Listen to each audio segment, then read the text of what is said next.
Всем привет, я Марина, и с вами школа Сакрамел. Поехали!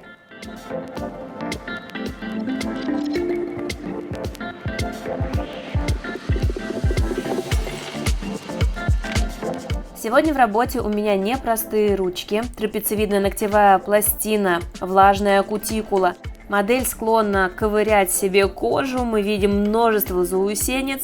Необходимо сегодня будет работать предельно аккуратно, а мизинчик как будто бы даже кровит слегка.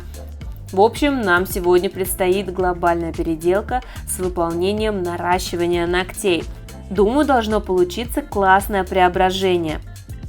И мы с вами подготавливаем ногти сначала. Шлифую поверхность мягким бафом для того, чтобы не поранить кутикулу пилкой, потому что она здесь достаточно чувствительна. Мы видим красную область над кутикулой, а значит близко располагаются капилляры. Хотя, если посмотреть на боковые валики, пазухи, то там кожа достаточно грубая, поэтому в работе буду использовать насадку с синим абразивом. Предварительно наношу тальк для того, чтобы подсушить такие влажные ручки, чтобы насадка не забивалась пылью и работа проходила максимально эффективно.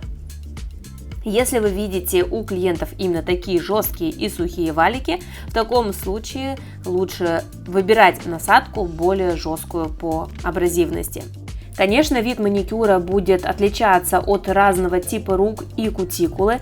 Иногда я могу сработать только красной насечкой, иногда только синей, иногда комбинировать. И нужно смотреть на самом деле в моменте на руки клиента. Что я часто вижу, что, например, клиент приходит и говорит: я хочу классический маникюр. Мы смотрим на его кутикулу. Вот, например, если на данной модели сделать классический маникюр, то вряд ли он получится супер эффективным, либо можно где-то поранить, если мастер неправильно срезает кутикулу кусачками, либо кожа будет недостаточно хорошо зашлифована по боковым валикам и будут заусенцы. Или, например, многие мастера работают только красным абразивом, хотя некоторые задачи быстрее выполнить синим. То есть тут нужно смотреть индивидуально. Что касается мизинчика, работаю предельно осторожно. Прорабатываю насадкой только пазухи. В том месте, где у нас ранка, я не прохожусь фрезой, чтобы не усугубить ситуацию. И просто слегка срезаю ножницами заусенцы. Все, этого достаточно, больше его не трогаю. И продолжаем выполнять срез на следующих ноготках. Как видите, кутикула объемная, поэтому после среза еще слегка дорабатываю фрезой для того, чтобы сделать более чистый маникюр. И также, если остаются мелкие заусенцы, дорабатываю их насадкой скругленный цилиндр для того, чтобы вообще был идеальный результат. Вот посмотрите уже после маникюра, какие у нас аккуратные ноготки получаются. Я всегда обожаю этот момент преображения, когда у нас прям заросшая кутикула, объемная и вот такие красивые заполированные валики. Я прям кайфую. Если вам тоже нравится этот момент, поддержите и поставьте пальчик вверх. Я предварительно нанесла дегидратор, поскольку ручки влажные, для того, чтобы подсушить ногтевую пластину, и праймер. И теперь для подготовки наносим базу.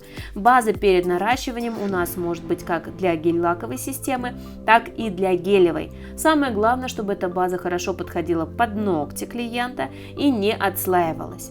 А моделирование будем выполнять при помощи верхней формы. Конечно, можно сработать в различных техниках, нижними формами и гелевыми типсами.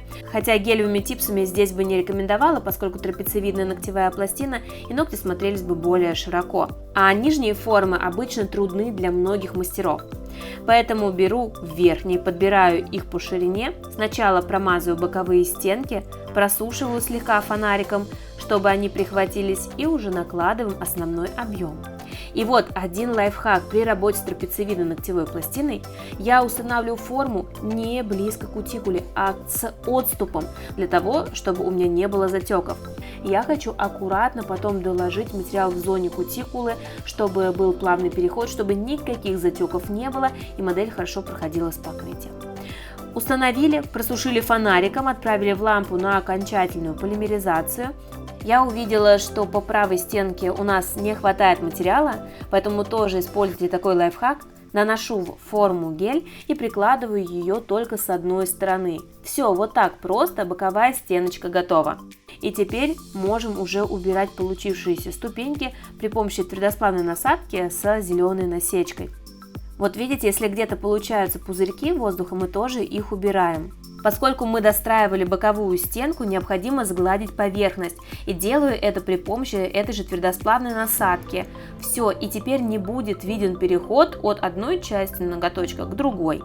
Как видите, с такими трапециевидными ногтями есть вопросы, с которыми необходимо повозиться, то есть не всегда все получается с первого раза, поэтому в этом и состоит вся сложность работы с такими ногтями. Я думаю, что проще всего было бы выполнить моделирование на нижние формы, правильно их установить, выложить материал. Но сейчас я заметила тенденцию, что большинство мастеров используют именно верхние. И мало кто хочет осваивать нижние для того, чтобы их долго не вырезать. Хотя, если научиться работать нижними формами, то, поверьте, наращивание выходит очень быстро. Кстати, у меня на канале есть видео, где я сравниваю две техники: наращивание на нижние формы и на верхние. Обязательно посмотрите, чтобы узнать результат, какое из двух видов моделирования получилось быстрее. Мне кажется, это очень любопытно и интересно. Но мы приступаем к опилу формы. Делаю не острую форму, хотя модель просила, говорит, можно мне поострее, короткие и острые. Мне пришлось ей прям несколько раз проговаривать, объяснять, почему на короткой длине не бывает острых ногтей. Иначе просто получится такие как куриные ноготочки, куриные лапки, это смотрится некрасиво. И поскольку у нас ногти тут короткие, то лучше выполнять длину не более, чем ее длина ногтевого ложа, то есть розовой части ногтя, для того, чтобы это все было носибельно. И такая форма, овал, такая, скажем, овально-миндальная, она будет комфортна в повседневной носке. Вот и все, наши подложки готовы, и теперь зону около кутикулы буду достраивать ботл-гелем. Это жидкий гель во флаконе с кистью, благодаря его консистенции он ложится тонко, поэтому выкладываю небольшую капельку в зоне кутикулы и растягиваю на нет. На свободный край практически не перетягиваю материал, делая лишь легкую дымку. У нас получается очень плавный переход от кутикулы к смоделированной части ногтя, видна белая луночка и смотрится максимально естественно. Для центровки материала могу перевернуть руку, сделать ровную поверхность. И давайте теперь наш мизинчик каким образом работаем тут. Во-первых, аккуратно покрываем первый слой, разворачивая кисточку веером, не касаясь кожи. Если где-то моя кисточка коснется участка кожи, то будет затек. Потом прям очень-очень аккуратненько, слегка прохожусь и наношу материал. Снимаем липкий слой и выпиливаем толщину изнаночек. Поскольку ногти были у модели короткие, появились ступенечки, их обязательно убираем тонким носиком фрезы. Если страшно подлезть близко к коже, если не получается, тогда можно взять насадку еще с более тонким носом, либо уже попробовать сделать это при помощи алмазной насадки. Вот и все, нам остается только перекрыть ногти топом, и уже очень сильно руки модели преобразились. Лопаем пузырьки, если они есть, и отправляем в лампу на просушку.